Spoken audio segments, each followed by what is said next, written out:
BJP പ്രതിനിധിയാണ് ചോദിക്കാനുള്ളത്.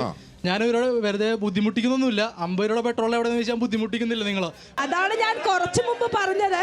Party ക്ലാസ്സിൽ പോയാൽ മാത്രം പോരാ. നിങ്ങൾ അല്ല, അങ്ങ് പറഞ്ഞോളൂ. അത് പരിഹരിക്കാം. ചേട്ടാ, അത് മുന്നോട്ട് കൊണ്ടുപോയിക്കോട്ടെ. ദയവായി സഹകരിക്കുക. ഒരു പ്രശ്നം. പ്രിയ പ്രശാന്ത്, ശക്തമായൊരു ഭരണപക്ഷമുണ്ടെന്ന് ശ്രീ ബെന്നി പറയുന്നു, ശക്തമായൊരു പ്രതിപക്ഷമുണ്ടെന്ന് ശ്രീ തമ്പി പറയുന്നു. BJPക്ക് എന്താണ് പ്രസക്തികൾ? നഗരസഭയിൽ കഴിഞ്ഞ 5 വർഷം ശക്തമായ ഒരു ഭരണപക്ഷവുമില്ല, ഒരു പ്രതിപക്ഷവുമില്ല. ഒരു റീ എൻട്രിക്ക് ശ്രമിക്കുമ്പോ ആരംഭത്തിൽ അപമാനം. കൊച്ചി നഗരസഭ കഴിഞ്ഞ 5 വർഷം പോയത് കേന്ദ്ര സർക്കാരിന്റെ പദ്ധതികളുടെ കീഴിലാണ്.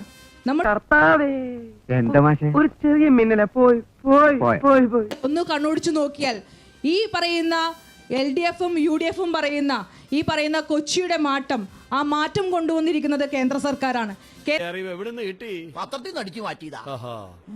സ്മാർട്ട് സിറ്റി പദ്ധതി, SBM പദ്ധതി, അമൃത് പദ്ധതി, അതുകൂടാണ്ട് കേന്ദ്ര സർക്കാരിന്റെ സെൻട്രൽ ഗവൺമെന്റ് ഗ്രാന്റിന് അടിസ്ഥാനത്തിൽപ്പെടുത്തിയിട്ടുള്ള നമ്മളുടെ ഹെൽത്ത് ആൻഡ് വെൽനസ് സെന്ററുകൾ, അങ്ങനെ തട്ടിപ്പാണല്ലേ.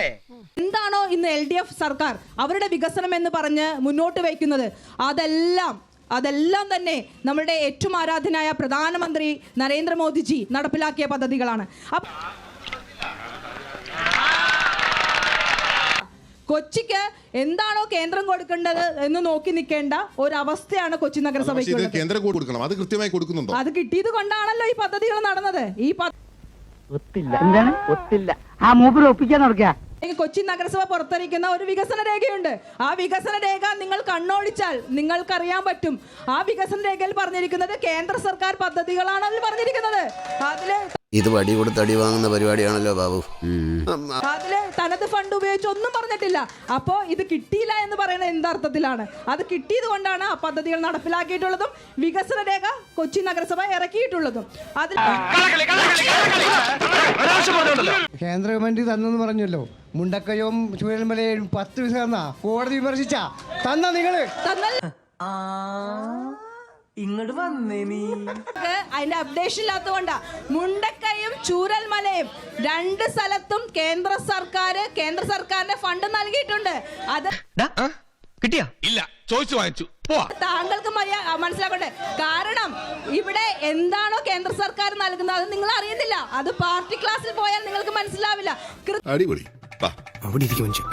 റേഷന്റെ പൈസ വരെ തിരിച്ചു മേടിച്ച എന്തൊക്കെ പറഞ്ഞാലും പരിപാടി തന്നെയാണ്. ഒരുപക്ഷെ നിങ്ങളെല്ലാവരും 2 ആഴ്ച മുമ്പ് പേപ്പർ എടുത്ത് നോക്കിയപ്പോൾ നിങ്ങളും കണ്ടിട്ടുണ്ടാവും എന്താണ് LDF ഭരണസമിതിയെ കുറിച്ച് ബഹുമാനപ്പെട്ട കേരള ഹൈക്കോടതി പറഞ്ഞത്. ഈ കൗൺസില് പിരിച്ചുവിടണം എന്ന് തന്നെയാണ് ബഹുമാനപ്പെട്ട കേരള ഹൈക്കോടതി പറഞ്ഞത്. അപ്പൊ LDFന്റെയും UDFന്റെയും ഭരണം എവിടെയാണ് കൊച്ചി നഗരത്തെ എത്തിച്ചിരിക്കുന്നത് നമുക്ക് കൃത്യമായിട്ട് അറിയാം. എന്താണ്? അല്ല, അങ്ങ് പറഞ്ഞോളൂ. അത് പരിഹരിക്കാം. ചേട്ടാ, അത് മുന്നോട്ട് കൊണ്ടുപോയിക്കോട്ടെ. ദയവായി സഹകരിക്കുക. ഒരു പ്രശ്നം. ഒരു ഗംഭീര അടി നടത്തേണ്ടി വരും. കൂടെ നിന്നോളാം, ഞാൻ നിൽക്കില്ല. പ്രശ്നത്തിലേക്ക് പോരുത്. അല്ല, ദയവായി സഹകരിക്കുക. നമുക്ക് ചർച്ച മുന്നോട്ട് കൊണ്ടുപോയേ മതിയാവുള്ളൂ. നമ്മൾ കാര്യങ്ങൾ സംസാരിച്ചാലേ ഇത് ആളുകൾക്ക് വ്യക്തത ഉണ്ടാവുള്ളൂ. എല്ലാവരും ഇരിക്കും. ഒന്ന് തിരിഞ്ഞു പോലും നോക്കണല്ലോടവൻ. അത്രക്കുള്ള ബുദ്ധിയൊന്നും അതിനില്ലല്ലോ. BJP പ്രതിനിധിയാണ് ചോദിക്കാനുള്ളത്. ഞാനിവരോട് വെറുതെ ബുദ്ധിമുട്ടിക്കുന്നൊന്നുമില്ല. 50 രൂപ പെട്രോൾ എവിടെ നിന്ന് ചോദിച്ചാൽ ബുദ്ധിമുട്ടിക്കുന്നില്ല നിങ്ങൾ. പിന്നെ ഞങ്ങളുടെ അക്കൗണ്ടിലേക്ക് 10 ലക്ഷം തരുമെന്ന് പറഞ്ഞതും ഞങ്ങൾ ബുദ്ധിമുട്ടിക്കുന്നില്ല. പക്ഷേ ഞങ്ങൾക്ക് തരാമെന്ന് പറഞ്ഞ ഓരോ തൊഴിലവസരങ്ങൾ, യുവാക്കൾക്ക് തരാമെന്ന് പറഞ്ഞ തൊഴിലവസരങ്ങൾ, 10 കോടി തൊഴിലവസരങ്ങൾ തരാമെന്ന് പറഞ്ഞത് എവിടെ പോയി? കഴിഞ്ഞ എക്സ്ട്രാ ഓർഡിനറി കഥ കാരണം അത് തന്നുകൊണ്ടിരിക്കുകയാണ്. താങ്കൾക്ക് അതിനെ കുറിച്ച് അറിവില്ലാത്തോണ്ട് പറയട്ടെ. പറയോ? BJP സർക്കാരല്ല ഈ പറയുന്ന 50 രൂപ പെട്രോൾ 100-ലാക്കിയിട്ടുള്ളത്. നമ്മളെയാണല്ലോ മച്ചമ്പി. രണ്ടാമത്തെ കാര്യം തൊഴിലവസരങ്ങൾ. നിങ്ങൾ കഴിഞ്ഞ ആഴ്ചയും കണ്ടിട്ടുണ്ടാവും. ഇന്ന് നരേന്ദ്രമോദി സർക്കാർ കഴിഞ്ഞ 1 വർഷം കൊണ്ട് 12 ലക്ഷം അഭ്യസ്ത വിദ്യർക്കാണ് തൊഴിലവസരങ്ങൾ നൽകിയിട്ടുള്ളത്. അതൊന്നും എനിക്കറിയാൻ മേല.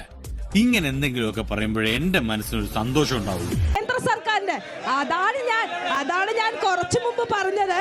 പാർട്ടി ക്ലാസ്സിൽ പോയാൽ മാത്രം പോരാ. നിങ്ങൾ എന്തോന്നാടോ ഇത്? എവിടെ നിന്ന് കിട്ടിയോടോ ഈ ഉണ്ടാക്കണേ? ഒറ്റ കാര്യമാണ് നിങ്ങളുടെ ഞാൻ ചോദിക്കുന്നത്. നമ്മുടെ ഈ വാഹനങ്ങൾ ഒഴിക്കുന്ന പെട്രോളിലായിരുന്നു നിങ്ങൾക്ക് അറിയാലോ. ആ പെട്രോൾ എത്ര ശതമാനം എത്രത്തോളം ചേർക്കണം നിങ്ങൾക്ക് അറിയാമോ?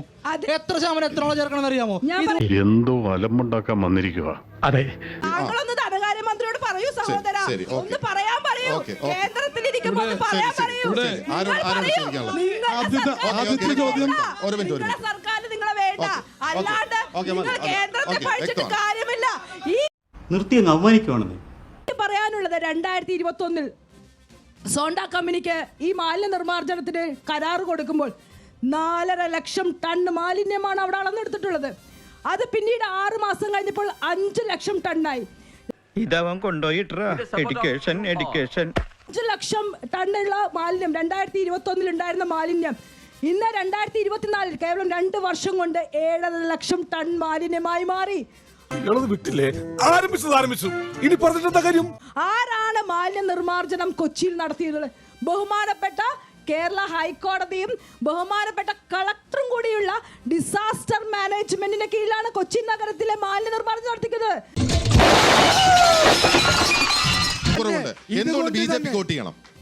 BJP ഇന്ന് കൊച്ചിയിൽ മുന്നോട്ട് വെക്കുന്ന ഒരൊറ്റ കാര്യമുള്ളൂ, വികസനം എന്ന് പറയുന്ന ഒരു മന്ത്രം മാത്രം. യുണൈറ്റഡ് നേഷൻസ് 2017 സുസ്ഥിര വികസനം എന്ന് പറയുന്ന പദ്ധതി കൊണ്ടുവരുന്നത്. പക്ഷേ സ്മാർട്ട് സിറ്റി മിഷനിലൂടെ 2015 കാലഘട്ടത്തിൽ തന്നെ നരേന്ദ്രമോദി സർക്കാർ സുസ്ഥിര വികസനം എന്ന് പറയുന്നത് ഈ ഭാരതത്തിൽ നടപ്പിലാക്കിയതാണ്. കാര്യങ്ങളൊക്കെ കൈവിട്ട് പോയല്ലോ തിരുവട്ടമാ. കൊച്ചിയിൽ ഇത് നടപ്പിലാക്കാൻ കഴിയാത്തത് ഈ LDF UDF ഭരണം കൊണ്ടാണ്.